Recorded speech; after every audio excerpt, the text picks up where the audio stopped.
Hi, I'm Dr. Peter Marshall and I'm a psychologist with a special interest in maximising human potential. This video will deal with 7 steps for rapid learning. They are handling lectures, getting your reading technique right, making notes, developing writing skills, keeping to word limits, revising for exams and handling exams. Each of these topics will be tackled in turn. Let's begin with handling lectures. Somebody once said that a lecture is where information is transferred from a lecturer's head to a student's notepad without first going through the student's head. This is true for many students. Look around you in lectures. Watch your colleagues writing down every word that your lecturer utters. Unless you're prepared to take a more active approach to learning, you might as well stay at home and read. To develop an active approach to learning, make a guess before a lecture starts about the key points that will be covered. In a well-designed lecture, there will only be about 5 or 6 of these. You can do this by working out the common ground between course objectives, as stated in the syllabus, course textbook, the course essay and past exam papers. Read up on these beforehand and take notes. Make a list of any queries you have and use lectures to test and supplement your understanding. Now, how do you read textbooks? Is it line by line from start to finish? That's the way to read a novel, not a textbook. Reading to learn is different from reading for pleasure. When you read for pleasure, you relax and let the material work on you. When you read to learn, however, you must be in the driving seat and decide what you want from the text. Use active reading techniques. Raise questions before you begin reading. Once you start reading, try to answer your own questions. Learn to skim, scan, and close read strategically. Skimming is for getting a rough idea, often prior to questioning. Scanning is for highlighting key points. Close reading is for studying key points. Once you've sorted the wheat from the chaff, ignore the chaff. Often authors flag up key points in the text with phrases like, "the point is," "what I am saying is," and "in short." These are the key points in the text. Learn to spot them. There are established strategies for effective reading. Here are 2. One of them is the SQ3R method, which stands for skim, question, read, recite, and review. The other one is the OK4R method, which stands for overview, key ideas, read, recall, reflect, review. Often students skip over graphs, tables, and other quantitative forms, relying on the words only. This is a mistake. One picture is worth 1,000 words. This is a very effective way of obtaining a lot of information at a glance. However, descriptive statistics can be very deceiving. Get your tutor to show you how to interpret this information. Now, many students tend to read slowly and carefully so that they will not miss anything. They believe that if they work slowly, they will understand the text better. These students are fooling themselves. This is what I call the fallacy of slow and careful reading. The longer it takes to process information, the more likely it is to decay in short-term store before the reader is able to form any clear conclusions. On the other hand, the faster you read, the faster you will learn. Effective learning depends on reading again and again, if necessary, but reading quickly. Read so that you reach the last bit of a section before the first bits have begun to decay in your memory.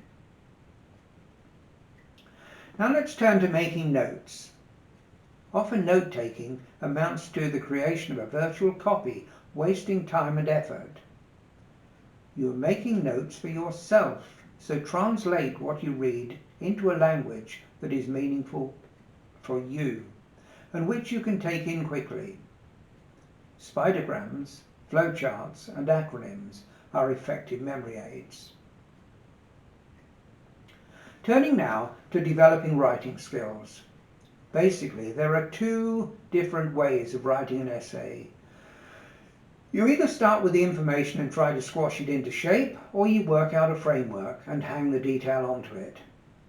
Essays can then be structured either vertically or laterally. A vertical structure is case for, case against. A lateral structure is based on argument 1, counter-argument, argument 2, counter-argument, and so on. Many students write as they think. They don't consider the poor reader. How do they know whether the readers think in the same way as they themselves? A more effective approach is to develop single-idea paragraphs. Make the point of each paragraph in the first sentence, and then use the rest of the paragraph to explain and support it. Don't be tempted to dash off an essay in one go, making your first attempt your final attempt. At best, this will show you can regurgitate material, but will not demonstrate that you have mastered the material and have applied it in a disciplined way. When you're asked to write an essay, you're being asked to solve a problem, using what you've learned on the course to do so. Successful problem solving means trying things out to see what works. Only very rarely does it mean finding one right answer. In the exam room, your first draft has to be your final draft, but in continuous assessment essays, you're not so restricted, and higher standards will be expected of you. A reasonable approach is to experiment with rough sketches first, then write a first draft.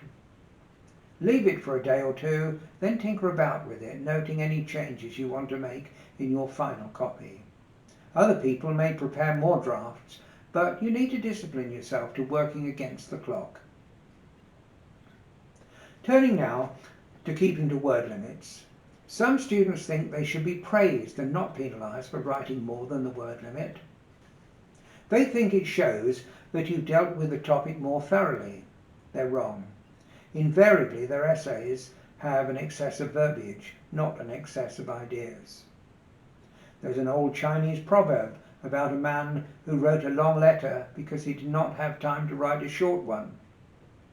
Tutors vary in the importance they attach to word limits. However, writing in a concise way is a skill which you should master. It's not easy to be concise. It requires effort and skill. Turning now to revising for exams.